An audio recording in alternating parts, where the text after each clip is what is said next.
What's up, Flow family? Welcome back to another video with your local Flow Prodigy.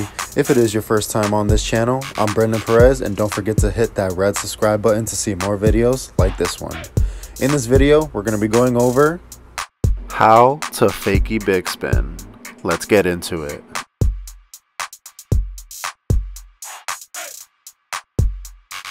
So the Fakie Bigspin is a mix of an unassisted backside 360 along with a 180 backside shove it. Now before learning the Fakie Bigspin, you first need to make sure that you have your unassisted 360s down and that you can also comfortably shove it. Now for the foot positioning of the Fakie Bigspin, I usually treat it just like a normal shove it, shoulder width apart, and even if you choose to do so, wrapping your toes around the edge of your tail. At this point, you're just going to put everything all together, and it's all about timing from there.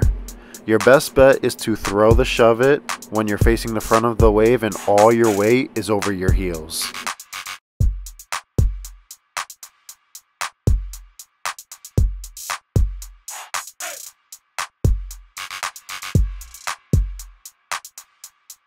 Alright guys, that's going to be it for today's video. If you found this video helpful, definitely leave a thumbs up down below. And since you're still here, might as well show some more love and hit that bell-shaped icon. That's the notification bell so that you will be notified every time I upload. And I will see you on the next one.